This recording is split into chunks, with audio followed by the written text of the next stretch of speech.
Muchas bendiciones, queridos hermanos, queridas hermanas, jóvenes, señoritas, a todos, ¿no es cierto? Y en esta ocasión, pues, queremos compartir, ¿no?, las conclusiones o los enfoques finales de lo que es Plan Tobías. Así que hemos tenido un recorrido por estas lecciones del Plan Tobías. Entonces vamos a ir ahora a hacer algunas precisiones ya finalizando lo que es este plan de discipulado Tobías. Así que entonces tenga a mano su Biblia, tenga también tal vez donde apuntar, porque siempre es importante compartir de esta manera la palabra del Señor. Jesucristo es el gran maestro y Señor de nuestras vidas, quien nos enseña y nos guía a nosotros. Conclusiones. No, ser santo es para todos, por si acaso. Y todo plan de discipulado apunta a que el Hijo, la hija de Dios, viva en santidad. El discipulado es algo continuo y permanente. Es para mayores, para jóvenes, para niños, para todo aquel que ha recibido a Cristo en su corazón. Así que entonces, usted tiene que tener vida y vida en abundancia, como dice la palabra de Dios ahí en Juan capítulo 10, versículo 10, pero la mitad. Pero vamos a leer todo el versículo y que dice así, ¿no? La palabra del Señor. El ladrón no viene sino para hurtar, matar y destruir. Yo he venido para que tengan vida y para que la tengan en abundancia. El Señor ha venido y ha muerto en la cruz para que nosotros, los que hemos aceptado su salvación y tenemos ahora a Cristo en nuestro corazón, tengamos una vida en abundancia. Yo he venido para que todos ustedes tengan vida y para que la vivan plenamente. Bien, una vida cristiana victoriosa, una vida cristiana que agrada al Señor, una vida cristiana del cual tú estés contento. Estés contento de ser un seguidor de Cristo, porque realmente es una vida que te trae mucho beneficio, mucha bendición. Lindo había sido conocer y seguir a Cristo. Este es el punto.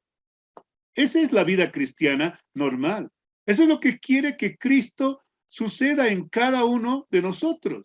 Él espera que cada hijo, cada hija de Dios esté disfrutando de esa vida cristiana en plenitud. Qué lindo. Usted tiene que crecer hasta que tenga vida en abundancia. El discipulado es para crecer. El discipulado, aparte de poner información en tu mente, tiene que ver con el crecimiento en tu vida espiritual. Así que no podemos nosotros dejar de lado eso. Hemos estudiado las bases que van a ayudarle en su crecimiento espiritual, las bases, los fundamentos. Y si usted comienza a practicar cada uno de ellos en su vida diaria, entonces usted va a ir creciendo en su vida espiritual y va a llegar a ser un cristiano saludable para la gloria de Dios. Por eso hemos hablado del testimonio. Y cuando hemos hablado del testimonio, este es el versículo que tenían que aprender de memoria todos, ¿no es cierto? ¿Se acuerdan? Claro que sí. Tiene que estar en su mente aquello, ¿no es cierto? ¿Qué dice la palabra? Primera Pedro 3:15 dice ahí la palabra del Señor. Sino santificad a Dios, el Señor de vuestros corazones, y estad siempre preparados para presentar defensa con mansedumbre y reverencia ante todo el que os demande razón de la esperanza que hay en vosotros. Tenemos que estar preparados, siempre para dar testimonio, para hablar, listos, para presentar defensa, para explicarles, ¿no?, a los demás cómo es que hemos conocido al Señor y cómo es eso y qué significa. Bueno, pues tenemos que estar preparados, ¿no es cierto? Ser testigo es presentar a Cristo. los testigos damos evidencia del cambio que Dios ha hecho en nuestras vidas. Claro, porque si no hay evidencia de ese cambio, nuestras palabras van a ser palabras vacías, sin ningún respaldo. Y eso es lo que va a traer vergüenza, va a traer frustración al hijo, a la hija de Dios y a la iglesia misma. Por eso es importante este concepto. Los testigos damos evidencia del cambio que Dios ha hecho en nuestras vidas. Hechos 1:8 dice, y recibiréis poder cuando haya venido sobre vosotros el Espíritu Santo, y me seréis testigos en Jerusalén, Judea, Samaria y hasta lo último de la tierra. Me seréis testigos. Así que entonces, el requisito fundamental para ser testigo es haber tenido un encuentro personal con Jesucristo el Señor.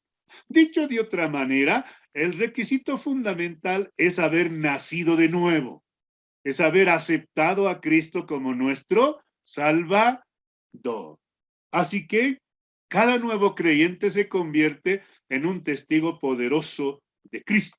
Claro, en un testigo poderoso de Cristo. ¿Por qué?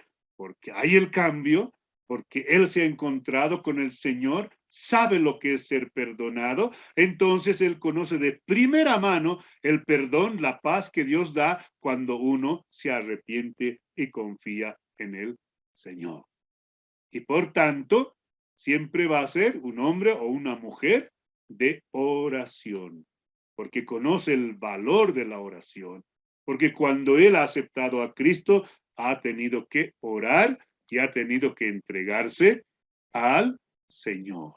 Y esa es la razón por la cual Efesios 6:18 nos dice a nosotros, otro versículo para memorizar, ¿no? Nos dice con mucha claridad lo siguiente: orando en todo tiempo, con toda oración y súplica en el Espíritu, velando en ello con toda perseverancia y súplica por todos los santos. Entonces, tenemos que nosotros ser hombres y mujeres de oración. No podemos descuidar la oración. La oración es el oxígeno de la vida cristiana. Así que entonces, usted tiene que orar.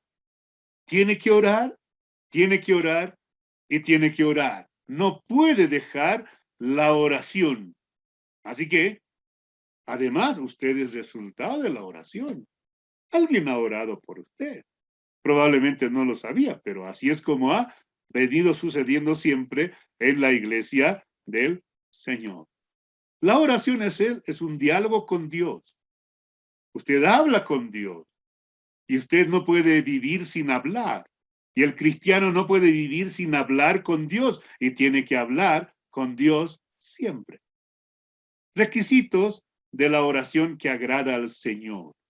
¿Cuáles son algunos requisitos que agradan al Señor? Por ejemplo, ore con fe. La oración tiene que ser con fe. No es simplemente orar, no es simplemente rezar. No, no, no. Ore con fe. Hable con Dios, pero crea en lo que está diciendo al Señor. Versículo 21, no, capítulo 21, versículo 21 de Mateo y 22, dice lo siguiente. Respondiendo Jesús les digo, de cierto os digo, que si tuviereis fe y no dudares, no solo haréis esto de la higuera, sino que si a este monte dijeres, quítate y échate en el mar, será hecho. Y todo lo que pediréis en oración, creyendo, lo recibiréis. Esto es realmente fundamental e importante. ¿De qué sirve orar si no estoy haciéndolo con fe? Así que entonces el requisito principal de la oración. La oración tiene que ser sincera. Yo no puedo querer impresionar a Dios con algunas palabras muy lindas. No, no, no, tiene que ser sincera.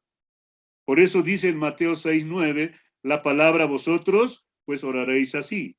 Padre perdón, sí, 6:9, Padre nuestro, ¿no? Que estás en los cielos, santificado sea tu nombre. O sea, vamos a ser sinceros y honestos delante del Señor. Más cuando ores, versículo 6. No, más cuando ores.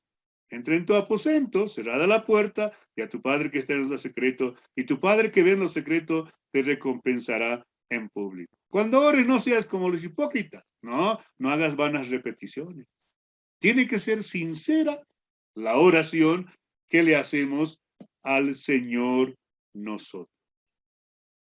Orando, no uséis vanas repeticiones. Así que entonces, eso es lo que debemos hacer. La oración tiene que ser con perseverancia. Claro, Lucas 18:1 nos dice a nosotros con precisión que Jesús contó una parábola para enseñarnos de que hay que orar, pero nunca hay que desmayar. Estos son los requisitos de la oración. Ora con fe, ore con sinceridad, ore sin cansarse. Usted tiene que ser un hombre, una mujer que persevera en la oración. Ahora, la oración es muy importante. Claro que sí. Es importante porque usted presenta, su gratitud, presenta sus necesidades, usted, presenta sus anhelos, deseos, sueños, peticiones, ruega por los demás, ora por su vida espiritual. Así que entonces la oración es sumamente importante. Así que mi hermano, mi hermana, seamos una mujer, un hombre de oración, siempre. Pero también, si tú quieres crecer, si tú quieres ir avanzando, necesitas de la palabra de Dios, la Biblia.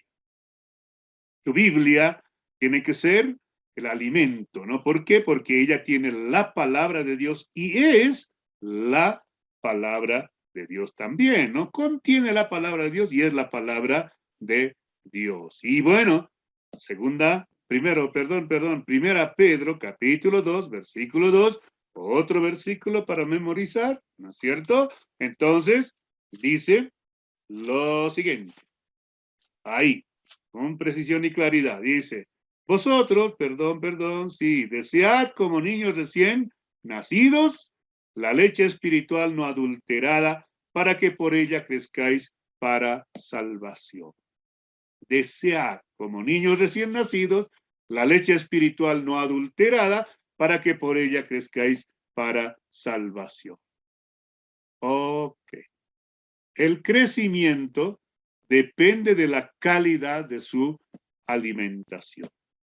Si usted ha nacido en Cristo, es nueva criatura, necesita alimentarse. Y la alimentación para su vida es la palabra de Dios. A medida que se alimente bien, crecerá bien. Pero si no se alimenta, entonces cuidado. Va a ser afectado su crecimiento en la vida espiritual y en la vida cristiana. La palabra de Dios hará, de nuestra vida cristiana sólida, robusta y creciente, ¿no? Eso es lo que va a hacer. Y eso es lo que nos dice a nosotros de una forma precisa y clara el libro de Salmos, ¿no? Salmos 1, ahí, ¿no? Los primeros 3 versículos nos dicen a nosotros esta gran verdad acerca de los beneficios que tiene la palabra del Señor para todos y cada uno de nosotros. Dice la palabra, bienaventurado el varón que no anduvo en consejo de malos, ni estuvo en camino de pecadores, ni en silla de escarnecedores se ha sentado, sino que en la ley de Jehová está su delicia, y en su ley medita de día y de noche. Ahora, cuando eso pasa en la vida del hijo, de la hija de Dios, cuando el creyente, el cristiano, medita de día y de noche, se deleita, disfruta de la palabra de Dios, aprende la palabra de Dios, entonces, ¿qué sucede? Lo que dice el versículo 3.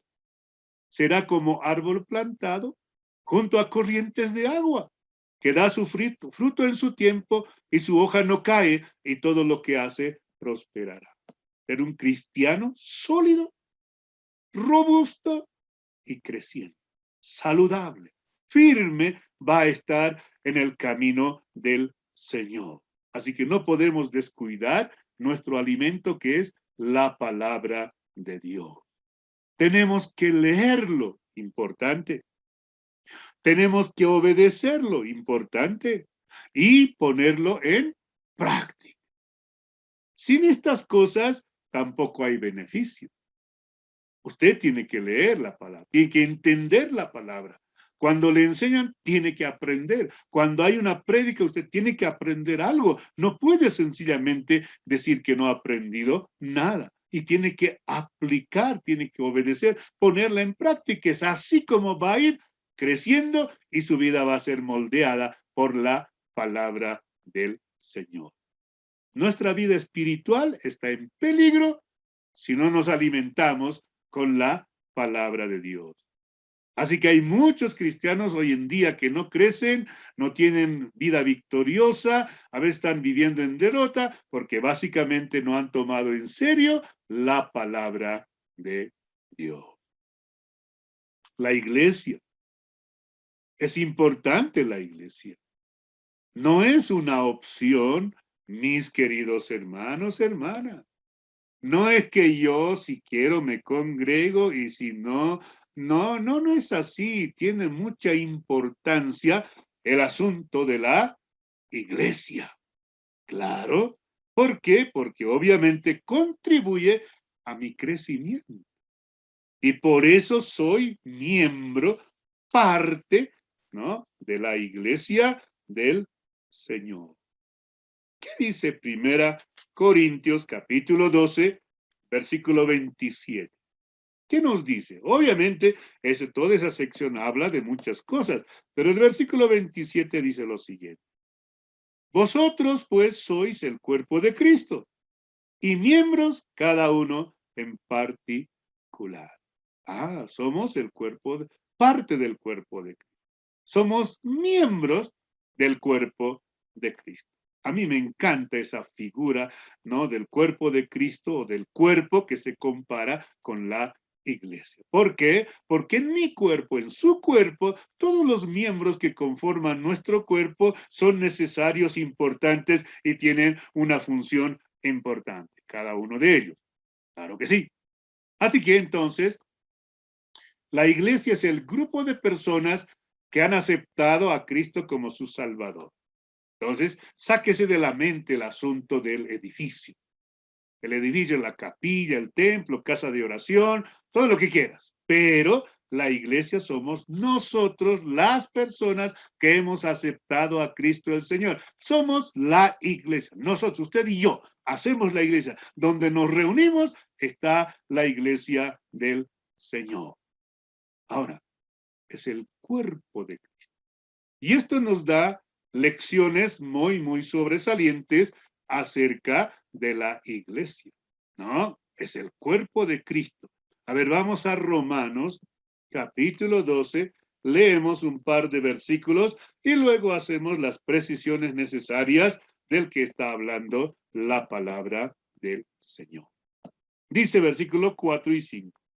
Porque de la manera que en un cuerpo tenemos muchos miembros. Pero no todos los miembros tienen la misma función. Ok.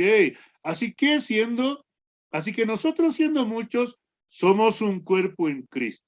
Y todos miembros, los unos de los otros. Así que entonces, esta es la iglesia. Está formada por miembros diferentes. Sí, claro, cada miembro de su cuerpo también es diferente, pero en la iglesia cada miembro es diferente. No todos son iguales, no estamos hablando de uniformidad, no. Cada uno tiene una tarea. Dice el versículo acá, ¿no es cierto?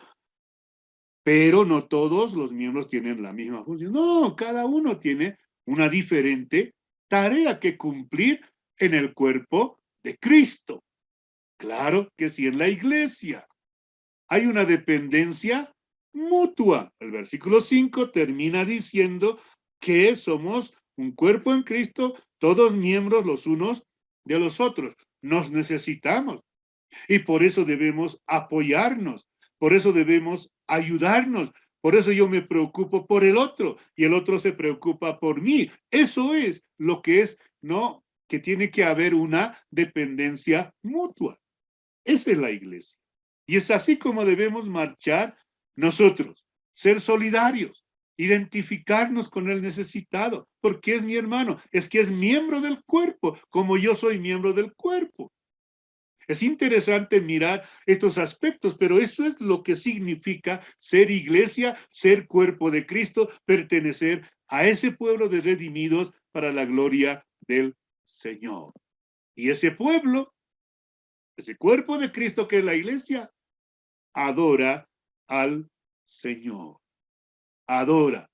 Y cada vez que se reúne para hacer un culto, adora y alaba al Señor. Y eso es lo que viene sucediendo con la iglesia, la adoración. Qué experiencia más linda y maravillosa que es la adoración. Así que, dice la palabra, otro versículo para aprender de memoria. Claro que sí, ¿no? Salmos 95, versos 6 y 7, dice, venid adoremos y postrémonos, arrodillémonos delante de Jehová nuestro Hacedor, porque Él es nuestro Dios, nosotros el pueblo de su prado y oveja de su mano. Lo que este pasaje está diciendo, ¿por qué debemos adorar al Señor? ¿Qué razones tenemos para adorar al Señor nosotros? Y entonces no, porque Él es nuestro Dios. Si no, entonces no estaríamos haciendo eso. Nosotros somos su pueblo, esa es la razón. Y ovejas de su mano. Le pertenecemos a Él. Estas son las razones por las cuales debemos adorar al Señor, postrarnos, buscarle, tener esa comunión, ¿no es cierto? Ahí. Es la relación más profunda entre Dios y el creyente, la adoración. Estamos hablando de un encuentro íntimo y profundo. Cuando Dios me habla, yo respondo a esa voz de Dios y entonces tengo encuentro y comunión porque de eso se trata la adoración. No es un mero cantar, no es un mero cumplir con un programa. Sí, hay un programa, pero ese programa tiene que ayudarme a encontrarme con el Señor. Entonces ocurre a eso que llamamos adoración. A través de la adoración conocemos más a Dios. Claro. Ahí es donde le conocemos y sabemos y aprendemos más de Él. Qué lindo. Cada vez que usted adora está aprendiendo la pregunta. Así que usted solamente sabe eso. Es la expresión genuina de una vida transformada. Uy, ¿qué estamos diciendo aquí? Que la adoración, cuando yo adoro al Señor, ¿no? Estoy expresando de una forma genuina que mi vida es transformada. Dicho de otra manera, solo las vidas transformadas pueden realmente adorar al Señor, ¿no? Ahí. Es fundamentalmente una vida transformada por el poder de Dios. Porque si la adoración es el encuentro con Dios, entonces cada vez que yo adoro me encuentro con el Señor y ese encuentro pues cambia mi vida y transforma. La adoración es transformadora.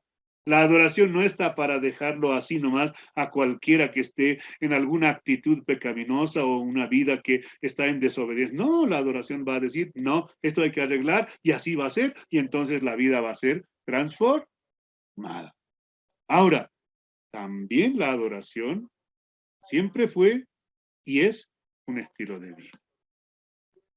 No solo adoramos cuando estamos en la iglesia o en un culto. Debemos adorar en nuestro trabajo, debemos adorar mientras estudiamos, mientras viajamos, o sea, estilo de vida. Tomemos en cuenta eso nosotros, queridos hermanos, querido pueblo del Señor. Es tan importante, tan necesario que tomemos en cuenta que la adoración es un estilo de vida, una forma de vida. Así que, hermano, hermana, no hay manera de eludir, ¿no?, la vida santa. Si hemos conocido a Cristo, si somos hombres y mujeres que oran, si somos nosotros, ¿no es cierto?, hombres y mujeres que obedecen la palabra de Dios, y si somos nosotros la iglesia y somos una iglesia que adora, entonces tenemos que ser un pueblo que vive en santidad. No hay manera de eludir estas verdades, estos fundamentos de la vida cristiana. Así que vamos a ir a 1 Pedro, capítulo 1, versículo 15 y 16. Bueno, estos versículos tienen que saberlos de memoria, mis queridos hermanos, hermanas, jóvenes, señoritas. Ok, dice acá, sino como aquel que os llamó es santo, sed también vosotros santos en toda vuestra manera de vivir. Porque escrito está, sed santos, porque yo soy santo, dice el Señor. ¿Qué tal? Tengo que vivir en santidad. No puedo yo esquivar esto. No, este es el camino. Ahí es donde tenemos que andar. Dios es santo en su propia esencia. Así es Dios. Ahora, si yo me comunico, si yo estoy en comunión con ese Dios santo, entonces, si soy su hijo, si usted es su hija, entonces tiene que ser santo. Es el fundamento de nuestro llamado a una vida de santidad. ¿No? La santidad es el fundamento de nuestro llamado a una vida de santidad. A mí me encanta lo que el apóstol Pablo dice en Romanos, cuando está escribiendo a los cristianos en Roma, en el versículo 7, después de saludarlos, antes dice, ¿no? Y a todos los que estáis en Roma, amados de Dios, llamados a ser santos. ¡Wow! Llamados a ser santos. Entonces, eso es nuestro llamado, eso es lo que Dios espera de nosotros. Para eso hemos venido al conocimiento del Señor. Entonces, tenemos que vivir en santidad. La santidad no es una opción, sino el propósito supremo de Dios. Es el propósito supremo de Dios. Ahí falta alguna letra para que se entienda de forma precisa la oración. No es una opción, sino es el propósito supremo de Dios. Eso es lo que Dios quiere para mí. Eso es lo que Dios espera de mí y de cada uno de nosotros también. La santidad involucra todo nuestro ser. Como dice el versículo 15, ¿qué dice?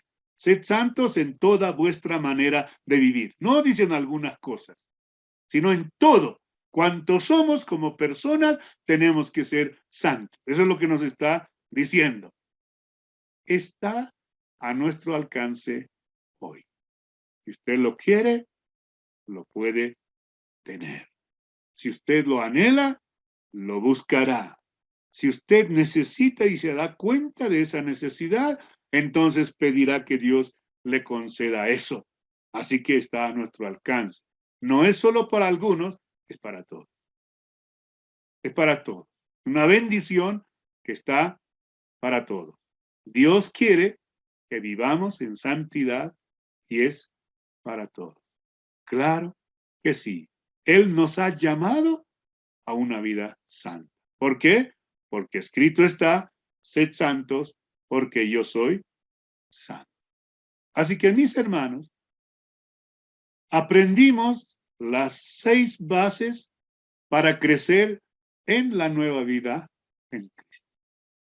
Usted tiene que crecer y crecer y seguir creciendo porque esto es la voluntad del Señor. Cristo quiere que tenga vida y vida en abundancia. Que cada día de su vida crezca más y más en el conocimiento de Dios. No se estanque, no se quede ahí, crezca y tiene que crecer, ¿no? Siempre hacia la estatura de Cristo. No existe mejor decisión en la vida que caminar de la mano con Jesucristo el Señor. Así que mi querido hermano, mi querida hermana, que Dios le bendiga. Muchas bendiciones. bendiciones.